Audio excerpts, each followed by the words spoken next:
I was on the phone with my Aunt Janet, laughing about something silly, when I mentioned how excited I was for Lauren's wedding next Saturday. I had already picked out my dress. Emerald green. Lauren said it would complement the bridesmaid's sage. I had taken 2 days off work. I had wrapped the gift, a gorgeous set of ceramic serving bowls that Lauren had mentioned wanting months ago. Everything was ready. I was ready to stand beside my sister on the most important day of her life. And then Aunt Janet went quiet. Not the comfortable quiet of someone listening. The other kind. The kind that makes your stomach drop before your brain catches up. I laughed nervously into the silence. What? Did I say something wrong? 3 seconds passed. 4. Then Aunt Janet spoke, and her voice was so careful, so gentle, that I knew something was terribly wrong before she even finished the sentence. Zoe, honey, the wedding was last weekend. I thought she was joking. I actually waited for the punchline. But it never came. I saw you weren't there, she continued. I assumed you were sick. But then your mother said you sent a gift and your best wishes. She said you had a work emergency. The phone felt suddenly heavy in my hand. My mouth opened, but no words came out. Aunt Janet, I finally managed. I never sent anything. I didn't even know. The silence that followed was the loudest sound I had ever heard. I don't remember hanging up the phone. I just remember my thumb moving across the screen, opening Instagram with hands that had started to tremble. I hadn't checked social media in a few days. I had been busy with work, busy preparing for a wedding that had apparently already happened without me. Lauren's feed loaded, and there it was. Photo after photo, posted 5 days ago. The venue was a vineyard in Connecticut, bathed in golden hour light. I recognized the flowers from the Pinterest board Lauren had shown me months ago. I recognized the cake, the 3-tier design she had agonized over. I recognized every single detail because I had listened to her talk about them for 18 months. And then I saw the family portrait. Mom in a champagne-colored dress, her hair perfectly styled. Dad looking proud in his navy suit. Lauren glowing in white lace, clutching her bouquet, beaming at the camera. Behind them, aunts and uncles and cousins I had grown up with. Everyone was smiling. Everyone was there. Everyone except me. There was no empty chair saved in my honor. No caption that said we missed you or wish you were here. No acknowledgement that anyone noticed my absence at all. I scrolled through the comments. Congratulations. Beautiful couple. What a perfect day. Cousin Megan, who I hadn't spoken to in 2 years, had written best wedding ever with 3 heart emojis. I kept scrolling, searching for something. I don't know what. Maybe a comment asking where Zoe was. Maybe a photo where someone looked incomplete, like they were missing a piece. There was nothing. I wasn't forgotten. That was the thought that crystallized in my mind, sharp and cold. You don't forget your own sister. You don't accidentally leave someone off a guest list when you've talked about the wedding for 18 months. You don't fail to notice when a family member simply doesn't show up. They didn't forget me. They chose not to include me. And then they lied about it. I set the phone down on my coffee table and stared at the wall. My apartment was quiet. The emerald dress hung on the back of my closet door, tags still attached. The gift sat on my kitchen counter, wrapped in silver paper with a white ribbon. I am Zoe Caldwell. I am 32 years old. I work as a senior financial analyst at a consulting firm in Boston. I live alone in a 1-bedroom apartment in Back Bay. I drive a practical sedan that I bought used and paid off in 3 years. I have a retirement account that would make most of my peers jealous because I have always been responsible. I have always been careful. I have always been the one who shows up.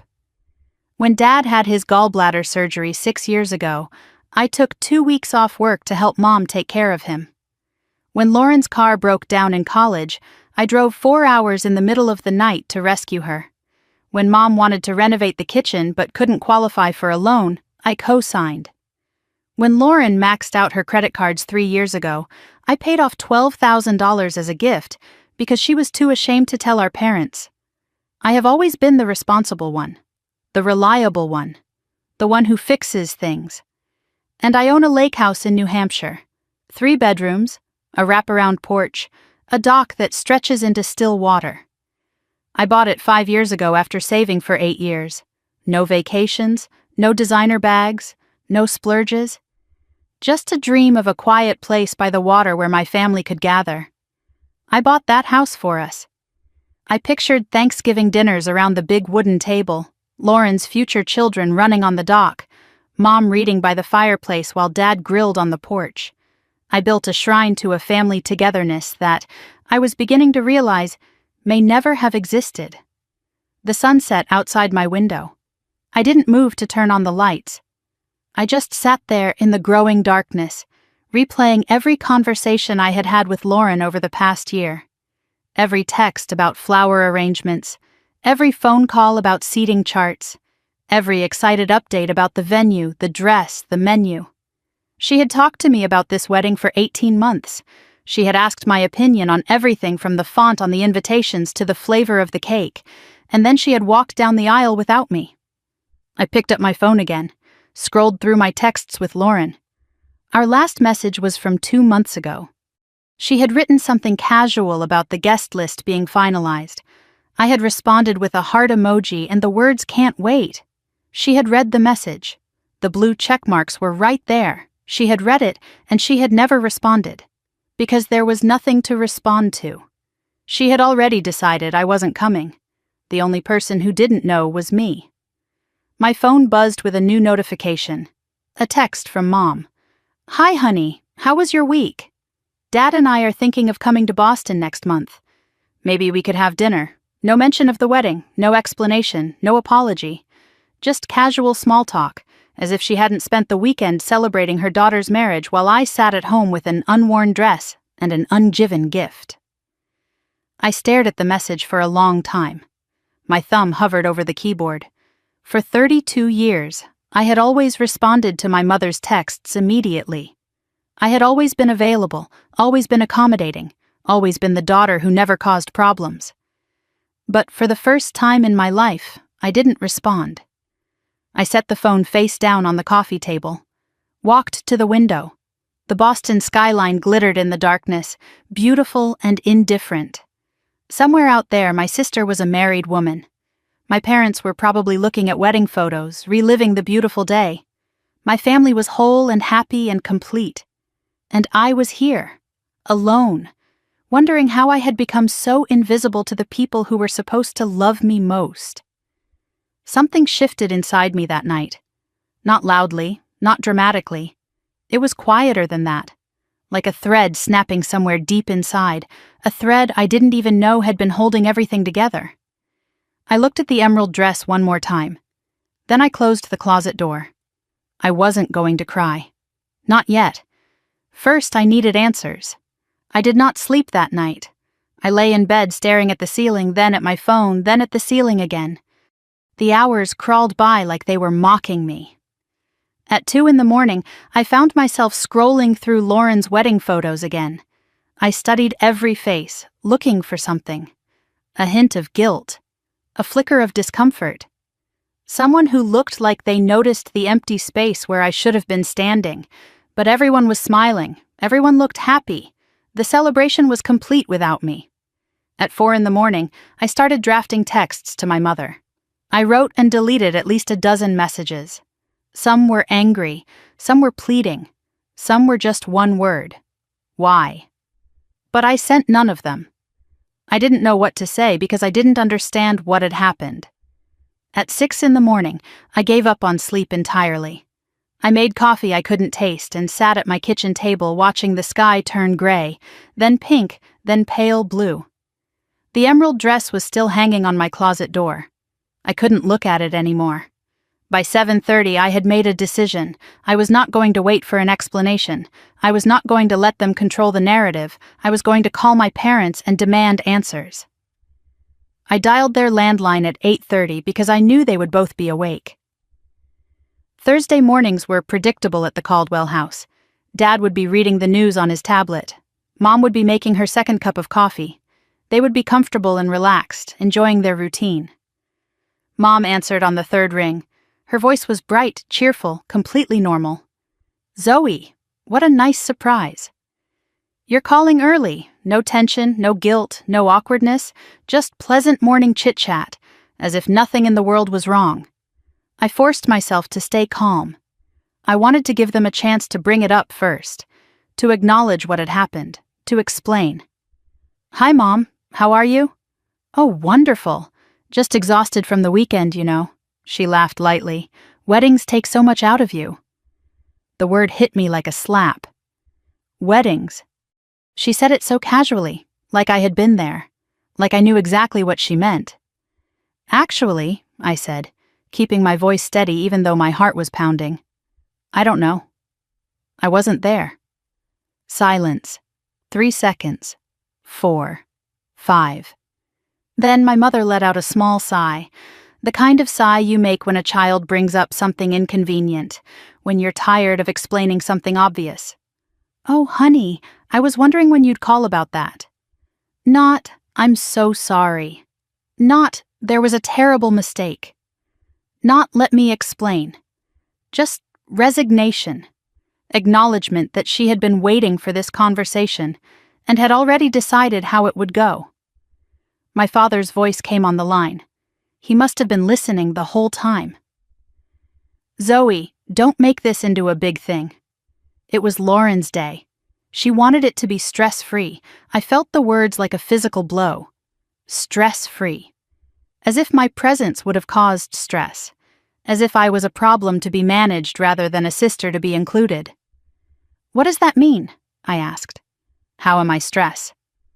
My mother took the phone back.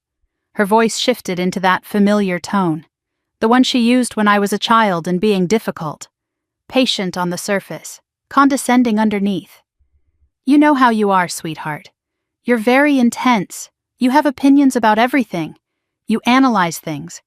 Lauren just wanted one day where she didn't have to worry about managing anyone's reactions." Managing my reactions. The phrase echoed in my head. As if I had ever caused a scene at a family event. As if I had ever done anything but smile and help and accommodate. "I wouldn't have caused problems," I said. "I would have just been happy for her." "Maybe not out loud," my father interjected. "But we would have felt it." "You have an energy, Zoe. It's judging." "We thought the day would be calmer without your intensity." "Calmer? Without me?" My own parents had decided that their daughter's wedding would be better, happier, more peaceful if I simply wasn't there. "We discussed it as a family," my mother continued, as if this made it better. "We thought you'd actually be relieved not to have to come. You're always so busy with work. We didn't want to burden you." "That's not true," I said. "You know that's not true. I took time off. I bought a dress. I had a gift wrapped and ready." "Well," my mother said, her voice cooling, "it's done now. No point dwelling on it. Lauren is happy, Derek is wonderful, and we can all move forward." Move forward. As if my exclusion was a minor scheduling conflict. As if they hadn't erased me from the most important day of my sister's life and then lied to the entire family about why I wasn't there. I hung up without saying goodbye. My hands were shaking, but not from sadness, from something else. Something that felt like the first spark of anger I had allowed myself to feel in years. I sat in my kitchen, my cold coffee untouched, and I thought about my life. I thought about all the times I had shown up for this family, all the times I had given and helped and sacrificed.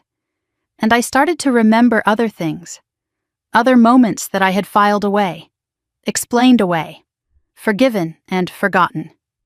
Thanksgiving. 3 years ago.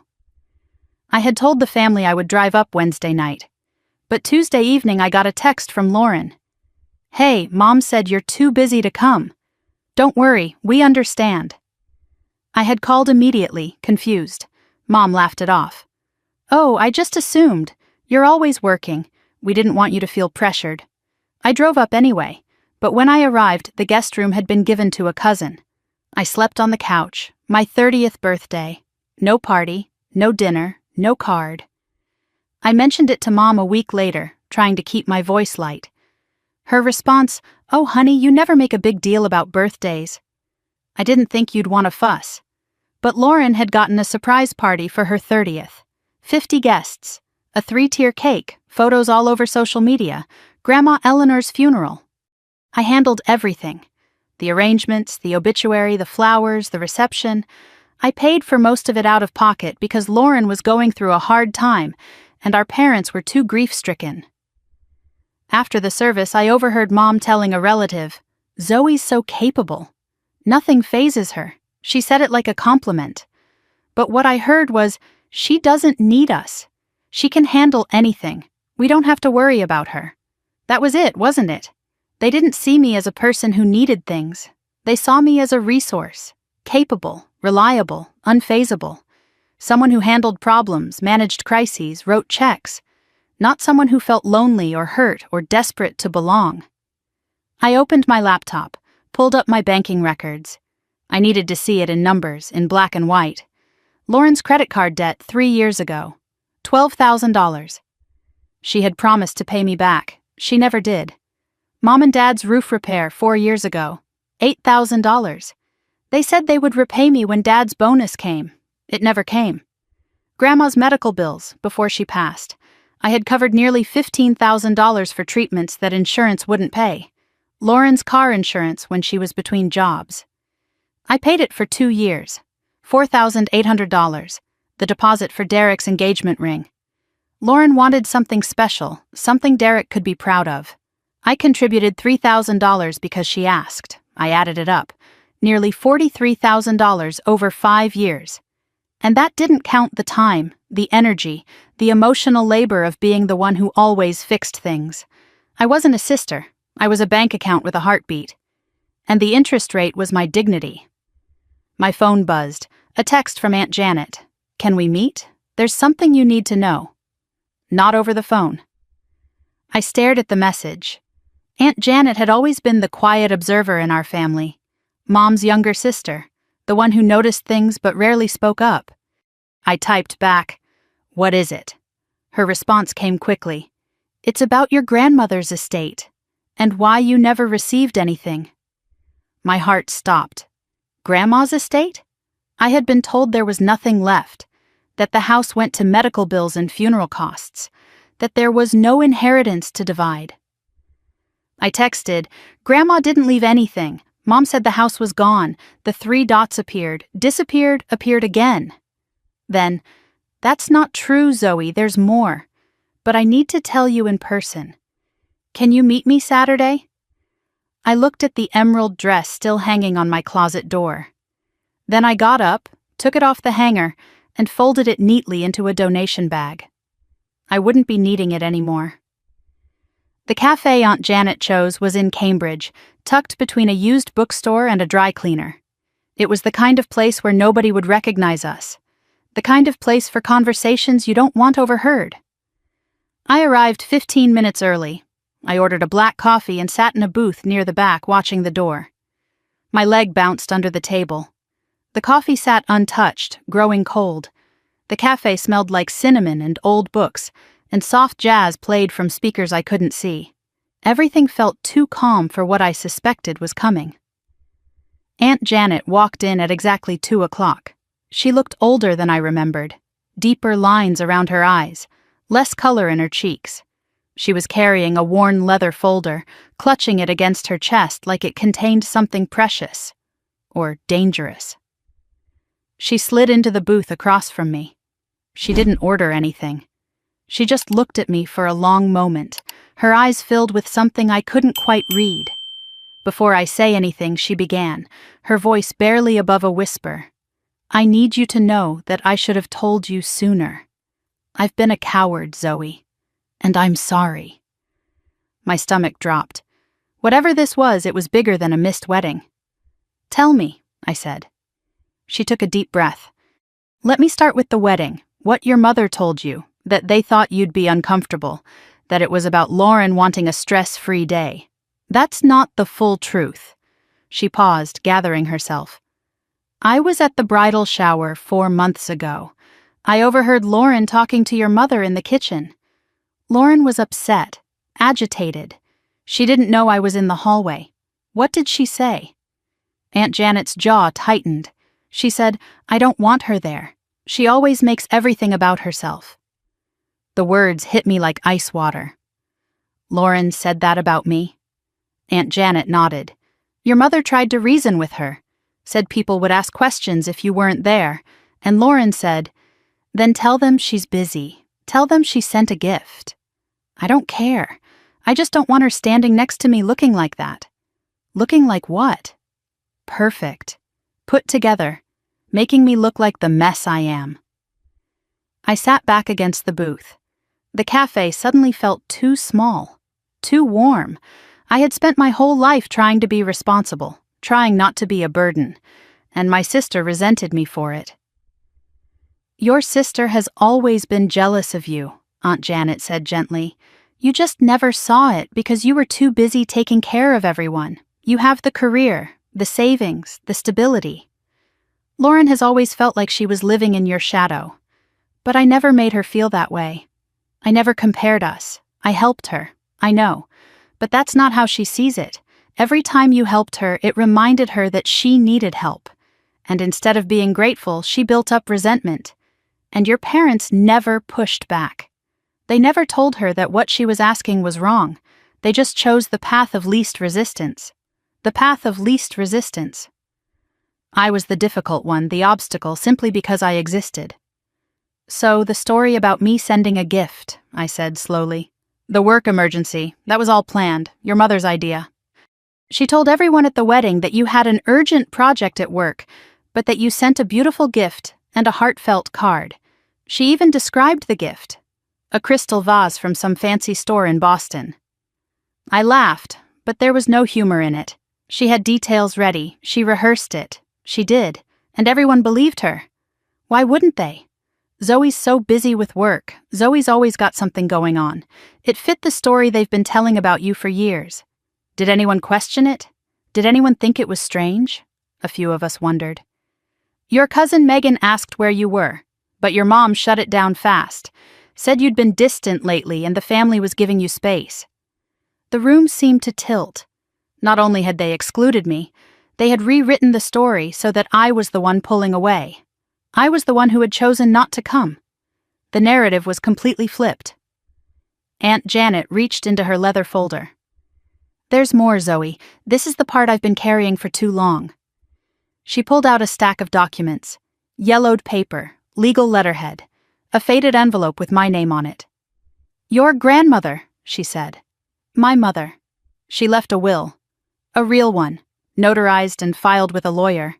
I didn't even know it existed until last year when I was going through some old boxes. I stared at the papers. I don't understand.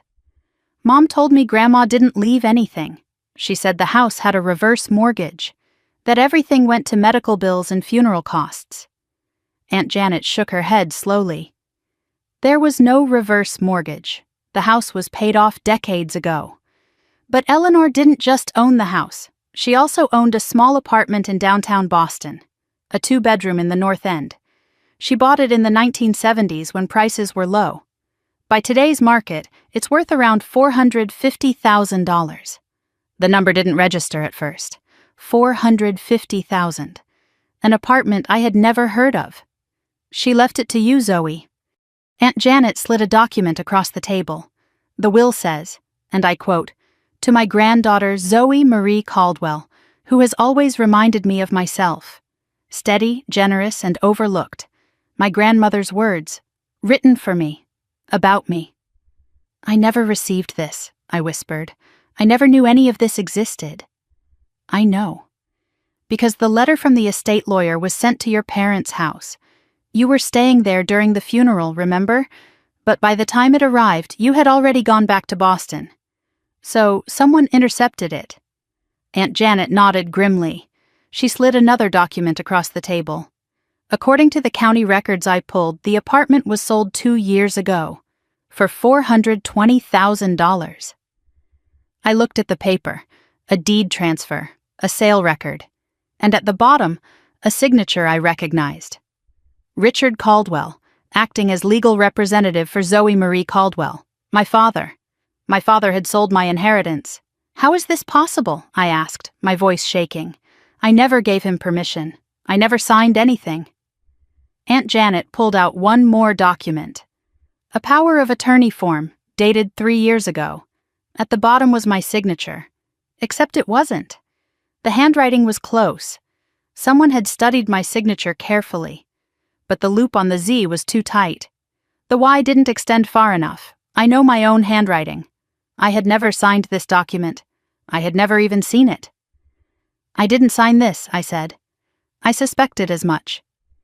"Zoe, I think your father forged your signature to gain control of the property, and then he sold it. $420,000. Gone, without my knowledge or consent. Where did the money go?" Aunt Janet hesitated. "I don't have proof. But I have suspicions." She paused. Lauren was in serious financial trouble around that time, not just credit card debt. Her ex-boyfriend, the one before Derek, got her into some bad investments. Gambling, mostly. She owed nearly $400,000. The number was too close to be a coincidence. The timeline matched perfectly. "They used my inheritance," I said slowly, "to pay off Lauren's gambling debts." Aunt Janet reached across the table and squeezed my hand. "I'm giving you everything I have. The will, the sale records, the power of attorney. What you do with it is your decision. But Zoe, this isn't just about a wedding. This is fraud. This is theft. Your parents committed a crime against you." I gathered the documents carefully, slid them back into the folder. My hands were steady now, even though my heart was pounding. "I need time to think," I said. "Whatever you decide, I'm on your side." I should have been from the start. I stood to leave, the folder tucked under my arm. It was heavier than it looked. Or maybe that was just the weight of everything inside. As I walked to my car, my phone buzzed. A text from Lauren. "Hey, been thinking about you. We should catch up soon. Miss you." 3 days ago, she had deliberately excluded me from the biggest day of her life. Now she wanted to catch up. I stared at the message for a long moment. Then I took a screenshot. I had a feeling I was going to need evidence of everything from now on. Sunday morning, I sat at my kitchen table with the leather folder from Aunt Janet spread open before me. The documents were arranged in neat rows. The will, the forged power of attorney, the property transfer records, the sale price. $420,000 that should have been mine. My first instinct was to call them, to scream into the phone and demand answers. To drive to their house and throw these papers in their faces and watch them try to explain how they could steal from their own daughter. But then I stopped myself. I had spent 32 years reacting to this family, accommodating them, explaining myself, giving them the benefit of the doubt, and every single time they had used my openness against me. They had rewritten conversations, twisted my words, made me feel like the unreasonable one. If I confronted them now, unprepared and emotional, they would do it again. They would coordinate their lies. They would destroy evidence. They would turn the rest of the family against me before I could prove anything. No, this time would be different. This time, I would be strategic. I opened my laptop and began to trace every financial connection I had with my family. It took most of Sunday and Monday to compile the full picture, and what I found made me sick. There was an automatic transfer of $600 every month to my parents. It was labeled health insurance supplement. I had set it up 3 years ago when they complained about rising premiums. I told myself it was temporary. It never stopped. Lauren's car insurance was still on my policy, $180 every month drafted from my checking account. She had asked me to add her years ago when she couldn't afford her own. She never switched to her own plan. My mother's streaming services were billed to my credit card. All of them. Netflix, Hulu, Amazon Prime, HBO, $62 a month that I had somehow stopped noticing. My father's golf club membership had renewed last year. I had paid for it temporarily because he was short on cash. It auto-renewed again this year. $800. Lauren's gym membership was still under my name. I had co-signed when she had bad credit. She never took responsibility for it. $90 a month. I added it up. Over $1,100 every single month was flowing from my accounts to support people who could not be bothered to invite me to a wedding. On Tuesday, I called my insurance company. I removed Lauren's car from my policy, effective immediately. The representative asked if I wanted to notify the other driver. I said no. On Wednesday, I logged into my bank and canceled the automatic transfer to my parents. No explanation. No warning, just stopped. On Thursday, I removed my mother's streaming services from my credit card and changed my card number entirely. On Friday, I called the golf club and informed them that Mr. Richard Caldwell would need to provide his own payment method going forward. I waited for the phone calls, the angry texts, the demands for explanation. But my phone stayed silent. No one had noticed yet. They were so accustomed to my money flowing toward them that they hadn't even registered it was still happening. They would notice soon enough. Friday evening, Maya Chen showed up at my apartment with Thai food and a bottle of wine. It was our tradition, established back in graduate school. Friday nights were for venting and laughing and solving the world's problems over pad thai and Pinot Grigio. Maya was 34, a litigation attorney with a mind like a steel trap and zero tolerance for nonsense. She was the only person outside my family who knew about the wedding. And now, sitting cross-legged on my couch, she was the only person who knew about the inheritance. She listened without interrupting. That was one of her skills as a lawyer and as a friend. She let me talk until I ran out of words. Then she set down her wine glass and looked at me with those sharp, knowing eyes. "Zoe, I need you to hear something." I nodded. "You have spent your entire life making sure everyone else is comfortable.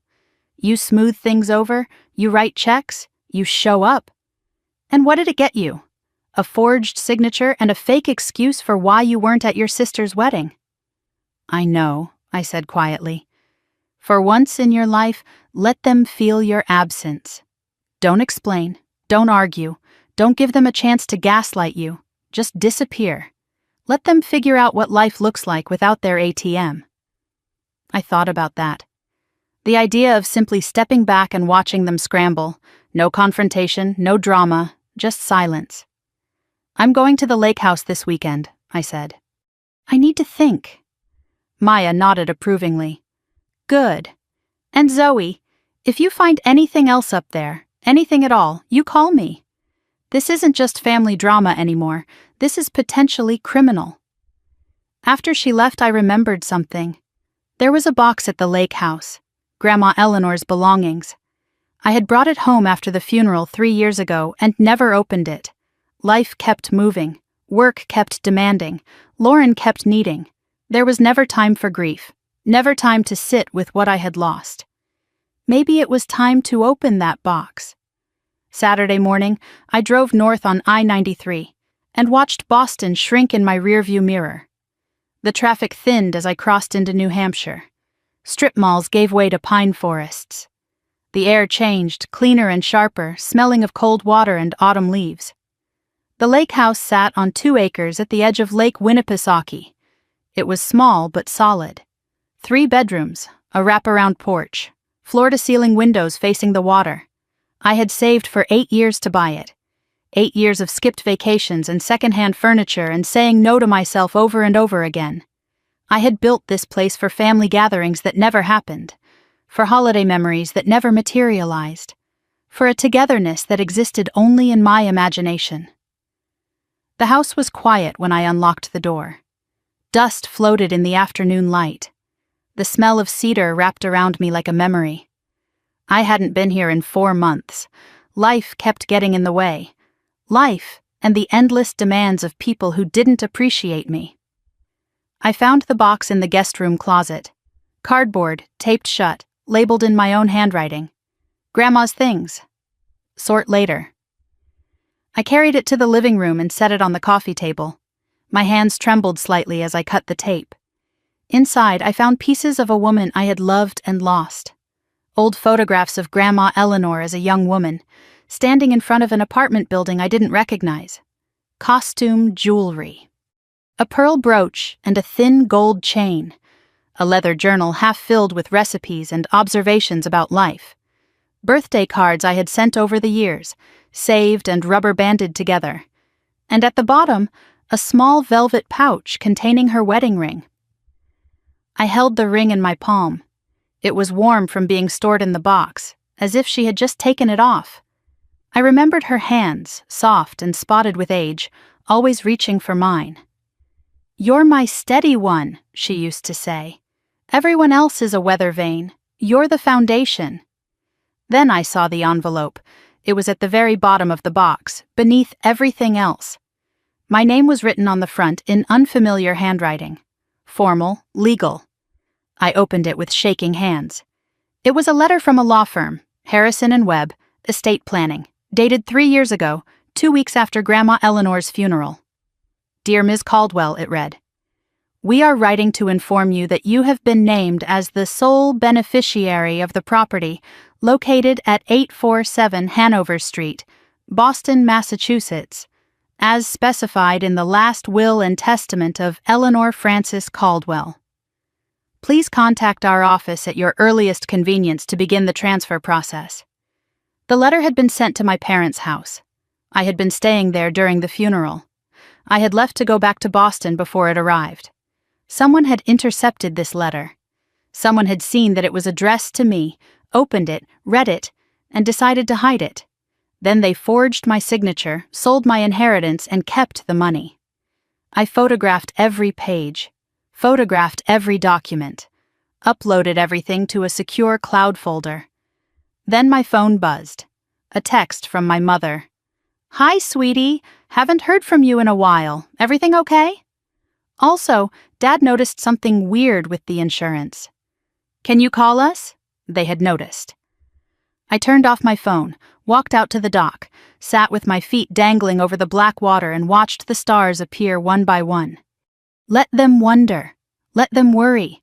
Let them feel, for once, what it was like to be kept in the dark.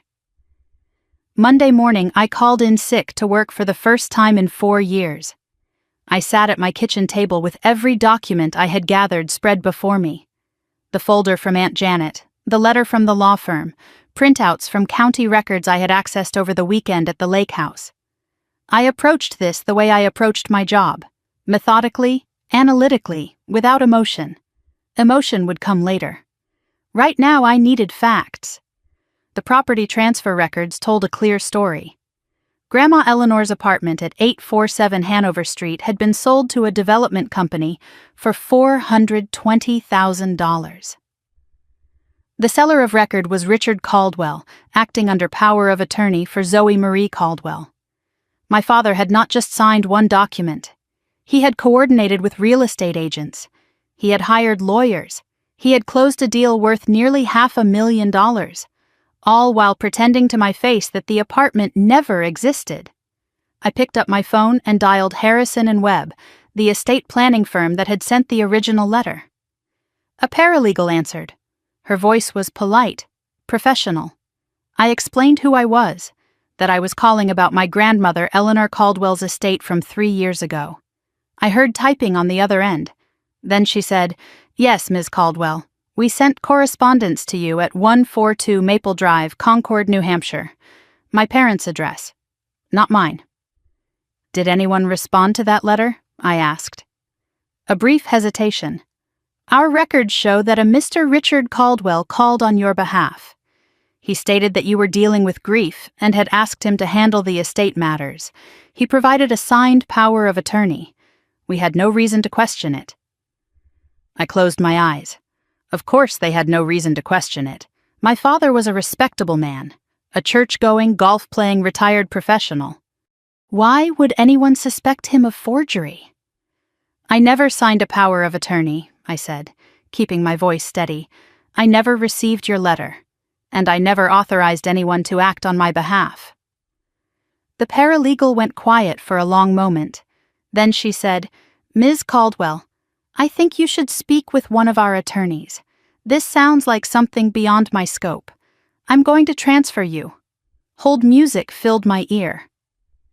I waited, heart pounding, while elevator jazz played against the gravity of what I was uncovering. A new voice came on the line. Older, more authoritative. "This is Margaret Webb. I understand you have concerns about the Eleanor Caldwell estate. I explained everything again: the missed letter, the forged signature, the sale I never authorized. Attorney Webb pulled the file while I waited.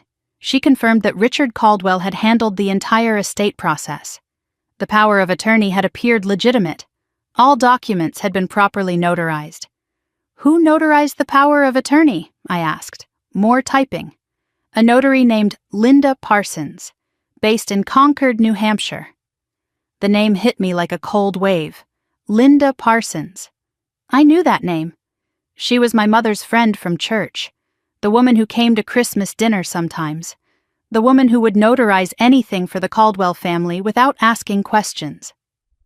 Ms. Caldwell, Attorney Webb continued, if what you're telling me is accurate, that your signature was forged and you never authorized this sale, this is a serious matter. We're talking about fraud, forgery, and potentially theft of an estate valued at over $400,000. I have the original letter you sent, I said. It was hidden in a box at my parents' house. I never saw it until this weekend. The attorney's tone shifted. I could hear the gravity in her voice. I strongly recommend you retain legal counsel. If you wish, I can provide documentation of everything our firm has on file. It may be useful for whatever action you decide to take. Her last words stayed with me after I hung up. Ms. Caldwell, I've been practicing estate law for 30 years. What you're describing, if true, isn't a family misunderstanding. It's a felony. Tuesday evening, I video-called Aunt Janet. I needed to know where the money had gone. She appeared on my screen looking tired, older than her 58 years. I didn't waste time with pleasantries. Aunt Janet, you said you had suspicions about the money. I need you to tell me everything. No more protecting anyone. She took a deep breath. Her eyes glistened with something that looked like shame. 3 years ago, right after your grandmother passed, Lauren was in serious trouble. Not just credit card debt, though that was part of it. Her ex-boyfriend, the one before Derek, got her into some investments. That's what he called them. What kind of investments? Gambling. Janet's voice cracked. Sports betting. Poker. It started small, and then it swallowed everything. By the time Lauren got out of that relationship, she owed more money than she could ever repay. We're talking about nearly $400,000. The number hung in the air between us. Nearly $400,000. Almost exactly what Grandma's apartment sold for. Some of it was credit card debt, Janet continued, but some of it was owed to people you don't want to owe money to. Lauren was getting threatening phone calls. Your parents panicked. They needed cash fast, and they didn't have it. She paused, and I finished the sentence for her. But then Grandma died, and left me an apartment worth $450,000. Aunt Janet nodded, tears now streaming down her cheeks. They told Lauren they found a way to help. They told her to focus on healing and finding a good man. They never told her the money came from you. I sat back from my laptop screen. My mind was racing, trying to reconcile two truths that seemed to contradict each other. Lauren was a victim too. She had been manipulated by an ex-boyfriend, trapped by debt, rescued by parents who hid the source of the money. But Lauren was also complicit. She had excluded me from her wedding. She had lied to the family about why I wasn't there. She was living a debt-free life while I unknowingly paid for it. Does Lauren know? I asked. Does she know the money came from my inheritance? I don't think so, Janet said. But Zoe, she's 35 years old. She took nearly $400,000 without asking a single question. She didn't want to know. There's a kind of guilt in that, too. What about Derek? Does he know any of this? Lauren told him she had a difficult past, but that it was behind her. He thinks she's a clean slate. He has no idea his wife's fresh start was funded by fraud. I ended the call and sat in the darkness of my apartment for a long time. The pieces were all falling into place now. Lauren's jealousy at the wedding made a new kind of sense. She couldn't stand next to me knowing what had been done on her behalf. She couldn't look at me without being reminded of the secret she was keeping, even from herself. I thought about my options. I could go to the police, file charges, watch my parents potentially go to prison. I could confront the family directly, demand repayment, accept whatever chaos followed. I could hire a lawyer, build a case, negotiate from a position of strength, or I could do nothing, absorb the loss, preserve what was left of the family. Option 4 was eliminated immediately. I had spent 32 years doing nothing, absorbing, preserving. Look where it got me. I called Maya. "I need a lawyer," I said. "Someone who handles estates and fraud. Someone who won't blink when I tell them my father stole $400,000 from me." Maya didn't hesitate. "I know someone. Her name is Caroline Webb. No relation to the law firm you called. She's tough, she's smart, and she doesn't scare easy. I'll send you her number." There was a pause on the line. Then Maya said something that cut straight through me. "Zoe, once you start this, there's no going back. Are you ready?" I looked around my apartment, at the evidence folders stacked on my table, at the cold coffee I hadn't touched, at the life I had built entirely on my own while my family took and took and took. "I've been going back my whole life," I said. "I'm ready to go forward." After we hung up, my phone buzzed with a new text. I looked at the screen and almost laughed. It was from Lauren. "Hey, haven't heard from you in forever. Derek and I were just talking about doing a little post-wedding celebration. Nothing big, just close family. I was thinking your lake house would be perfect. Can we use it next weekend? Let me know." 3 emojis followed. A heart, a house, a champagne bottle, no mention of the wedding I missed, no apology, no acknowledgement that anything was wrong, just a request for my lake house, the one thing I owned that they hadn't managed to steal. I stared at the message for a long time. Then I screenshot it and added it to the evidence folder. Tomorrow, I would call the lawyer. Tonight, I would let them wait. Friday morning, I woke to pale winter light filtering through my curtains. Lauren's text from the night before was still glowing on my phone screen. I read it again, letting each word sink in. "Hey, haven't heard from you in forever. Derek and I were just talking about doing a little post-wedding celebration. Nothing big, just close family. I was thinking your lake house would be perfect. Can we use it next weekend? Let me know." Close family. The phrase hit differently now.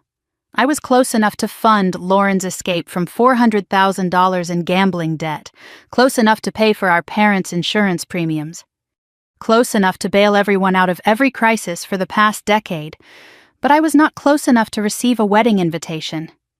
I got out of bed, made coffee, strong, black, the way I liked it. My hands were steady as I moved through my kitchen, gathering my thoughts. The evidence folder was locked in a fireproof safe now. The cloud backup was secure. I was prepared. But before I responded to Lauren, I had a phone call to make. Caroline Webb answered on the second ring. Her voice was professional and direct, exactly what I needed. "Ms. Caldwell, Maya told me to expect your call. She said it was urgent and family-related." I cleared 30 minutes. I gave her the condensed version, the wedding exclusion, the forged power of attorney, the apartment sold without my knowledge, the $420,000 that had vanished into my sister's debt, the documents I had gathered. When I finished, there was a long pause on the other end of the line. "Do you have documentation?" she asked. "Everything. The original will, the lawyer's letter that was intercepted, the forged power of attorney, property transfer records, and a witness, my aunt, who can testify to the family's statements." Another pause. Then Caroline spoke again, her voice measured and serious. "Ms. Caldwell, you have a strong case for civil recovery. You also have grounds for criminal charges. Forgery, fraud, theft by deception. But I need to ask you something important. What do you want? Justice? Money? Both? Or something else?" I thought about it. Revenge would feel good for about 5 minutes. Criminal charges would destroy my parents. Money would only replace what was already mine. "I want what's mine," I said finally, "and I want them to know they can't take from me anymore." "Then let's meet Monday. Bring everything. And Ms. Caldwell, don't confront them yet. Don't respond to any requests. Let them wonder. Silence is a powerful tool. I smiled grimly. Actually, there's one request I need to respond to, but don't worry, I'll keep it short. After I hung up, I stared at Lauren's text for a long time. Caroline had said not to confront, but was saying no a confrontation? I thought about my options. If I ignored the text, Lauren would call. Then Mom would call, then Dad. The pressure would escalate until I caved. If I made excuses, said the house was being renovated or already booked, they would push back, ask when it would be available, try to reschedule. They would keep asking until I gave them what they wanted. But if I simply said no, clearly and directly with no explanation, they would not know how to respond. I had never refused them anything before. I had never set a boundary without cushioning it with apologies and justifications. My whole life, I had given explanations. I had made them comfortable with my choices. I had bent myself into shapes that fit their expectations. What if I just stopped? I picked up my phone, typed 7 words. No, the lake house isn't available. I did not add sorry. I did not offer an alternative date. I did not explain. 7 words. Send. Then I waited. 3 minutes passed. 5. I watched the screen. The 3 dots appeared. Lauren was typing. What do you mean it's not available? You barely use it. We just need it for 1 weekend, I typed back. It's not available. Lauren's response came faster this time. Zoe, come on, don't be difficult. Derek's family is coming from out of state. We already told them we had a place. You can't do this to us. I noticed the word she used. Us, not me. Already she was positioning this as Zoe versus the family, Zoe versus the newlyweds, Zoe as the obstacle to everyone else's happiness. I typed back calmly, I'm not doing anything to you. I'm just not lending my house. 3 dots appeared and disappeared several times. Then a long message came through. This is so typical. You've always been like this. Holding things over people's heads, making everyone feel guilty. I don't know why I expected anything different. I read the message twice. Holding things over people's heads. The irony was almost unbearable. I had given and given and given for years. I had never held anything over anyone.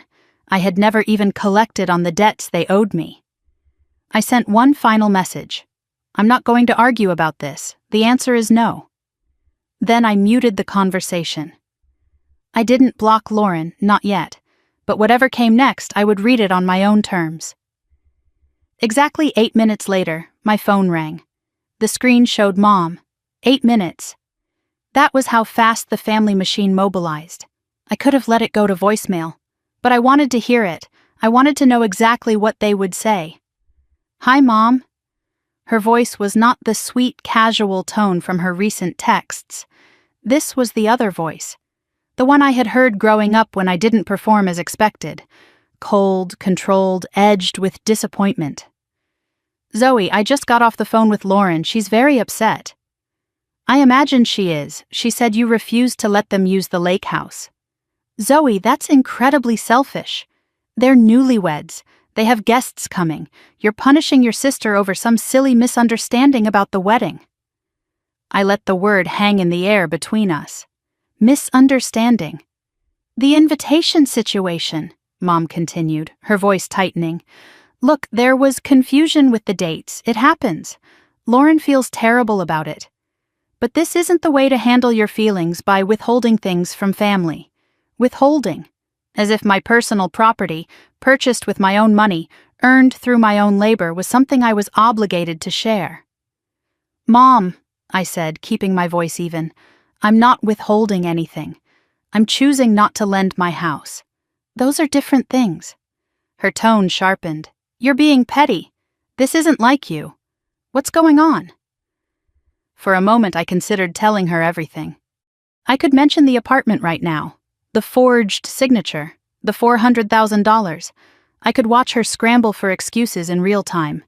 But Caroline's voice echoed in my head. Silence is a powerful tool. Nothing's going on, I said. I just don't want to lend my house. I have to go, Mom. I hung up before she could respond.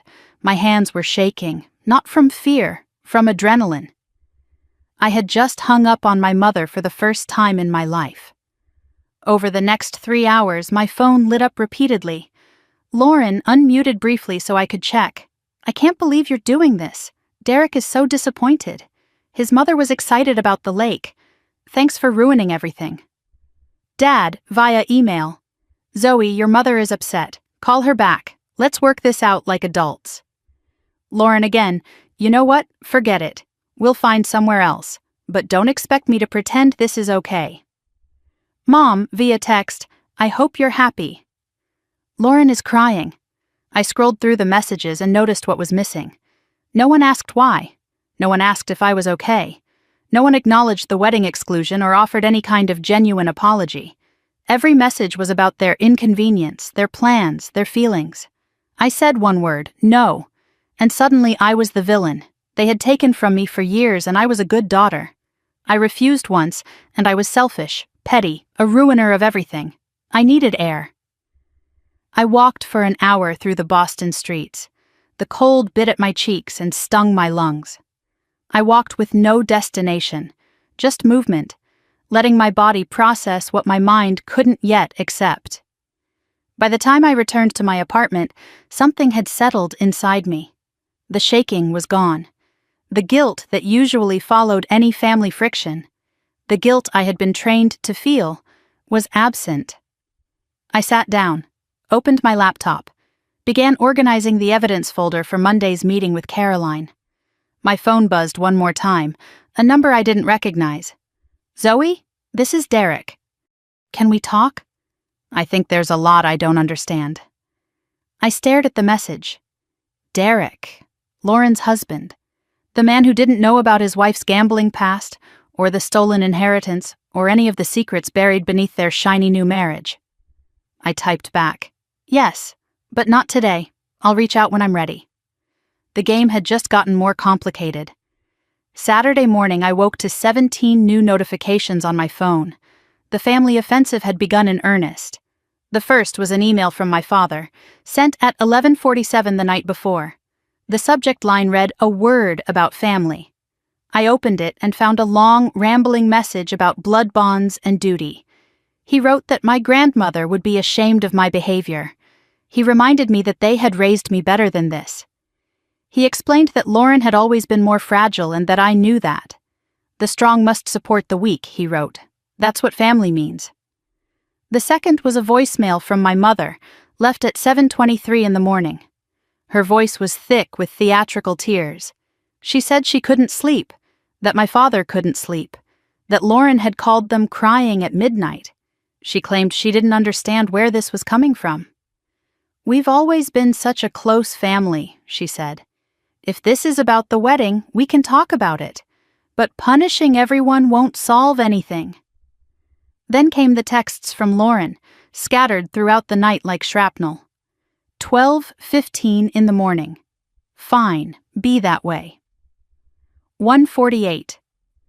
"You know what? I'm sorry I even asked. I should have known you'd make this about yourself." 3:22. "Mom told me you've been weird lately, canceling stuff, not returning calls. Are you having some kind of breakdown?" 6:55. "Derek wants to meet with you. I told him it's pointless, but he insists. Don't fill his head with your victim narrative." Victim narrative. I laughed out loud at that one, a sharp, bitter sound in my quiet apartment. I was the one who had been robbed, excluded, gaslit, but somehow I was the one with a victim narrative. Saturday afternoon brought an unexpected phone call. My cousin Megan, who I hadn't spoken to in nearly 2 years, suddenly wanted to check in. "Hey, Zoe," she said, her voice sweet and concerned. "Lauren mentioned you guys are having some tension. I just wanted to see how you're doing. You know, the lake house thing. I'm sure it's just a misunderstanding.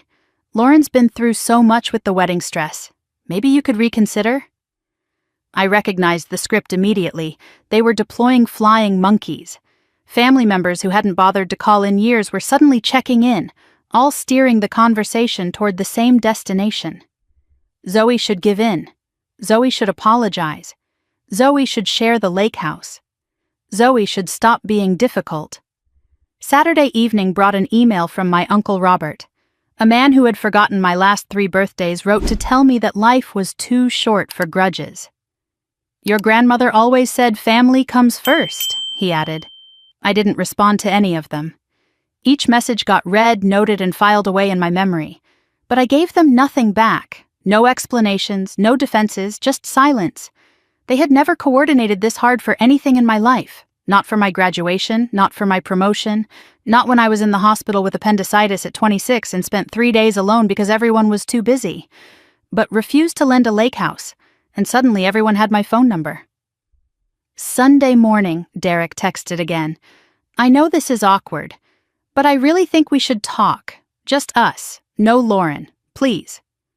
I stared at the message for a long time, then I agreed to meet him Monday afternoon. The coffee shop I chose was in Back Bay, neutral territory, public, populated, and nowhere near family spaces. A place for conversations that needed witnesses. Derek was already there when I arrived. He looked terrible. Dark circles under his eyes, stubble on his jaw like he hadn't shaved in days. His hands wrapped around a coffee cup as if he needed the warmth to stay upright. He didn't look like a glowing newlywed.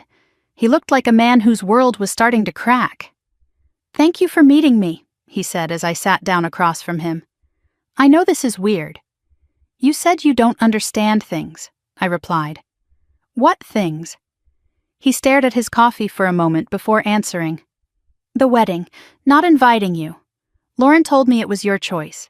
She said you had some work thing, that you two weren't close anyway. But then I saw how your mom talked about you at the reception. Like you were a problem. And the story didn't match." He looked up at me. His eyes were searching, confused, desperate for something that made sense. Then the lake house thing happened. And I watched Lauren melt down like you'd stolen something from her. Not disappointed, angry, entitled. I asked her why it mattered so much and she couldn't give me a straight answer. I kept my expression neutral. "What do you want to know, Derek?" He leaned forward. "I want to know who I married, because the woman I proposed to doesn't match the woman I've seen this past week." I considered how much to reveal. Derek was an innocent party in all of this, but he was also Lauren's husband. Anything I said could get back to her, could give them time to prepare their defense.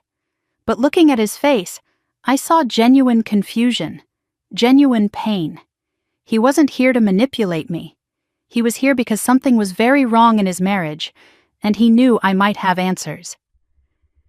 I decided to give him enough to open his eyes. Just enough, let him find the rest himself. I told him about the wedding, the real story. How I had found out from Aunt Janet 3 days after the ceremony. How my mother had told everyone I sent a gift that I never bought. How I had been deliberately excluded and then lied about to the entire family. Derek's face went pale. "She told me you knew. She said you were okay with not coming. I found out from my aunt, 3 days after it happened." He set down his coffee cup. His hands were shaking now. "I'm sorry," he said. "I'm so sorry. If I had known, I would never have." He stopped, rubbed his face. God, what else don't I know? Then he said something that made my heart stop. Lauren mentioned once that there was family money, an apartment downtown that got sold. She said the proceeds went to renovating your parents' house. I asked if you got a share and she said you didn't need it, that you had your own career, your own savings, that you were fine. The apartment. Lauren had mentioned it to Derek, but she had told him the money went to renovations, not to paying off her gambling debts. Either Lauren didn't know the truth, or she was continuing the lie with her own husband. I chose my words carefully. Derek, that apartment didn't go to renovations, and there are things about that sale that aren't what they seem. What do you mean? I looked him in the eyes. Ask Lauren what happened to the apartment money, not your in-laws. Lauren, watch her face when she answers. Monday evening, I went to Maya's apartment. I needed to talk to someone who would tell me the truth, even if it was hard to hear. Maya listened to everything. The family siege, Derek's meeting, the revelation that Lauren had told a different story about the apartment. "This is interesting," Maya said when I finished. "So Lauren either doesn't know the truth, that the apartment money went to her debts, or she knows and she's covering it up with Derek. If she doesn't know," I said, "then she's a victim too. My parents lied to her. They told her they found a way to help." Maya leaned forward. "Zoe, even if Lauren didn't know where the money came from, she accepted $400,000 without questioning it. She built her whole new life, the fresh start, the good guy husband, the pretty wedding, on that money. At some point, not asking becomes a choice." She paused, letting that sink in. "And from a legal standpoint, this isn't just family drama. Your father committed forgery. Your parents committed fraud. Whether Lauren knew or not, she benefited from the proceeds of a crime. This is felony territory." "I'm meeting with Caroline Webb tomorrow," I said. "I'm bringing everything." Maya nodded. "Good. But Zoe, once you walk into that lawyer's office and start building a case, you're crossing a line. Your family as you knew it? It's over." I walked home through the dark Boston streets. The cold bit at my cheeks. I thought about Maya's words. Your family as you knew it. It's over. But was it ever real? The Sunday dinners, the holiday cards, the "I love you" at the end of phone calls? Was any of it genuine? Or was I always just the bank account with a heartbeat? The problem solver who didn't deserve a seat at the wedding table? Maybe the family I thought I had never existed. Maybe I had been grieving something that was never really mine. I got home, opened the evidence folder, started printing everything for tomorrow's meeting. Then my phone buzzed.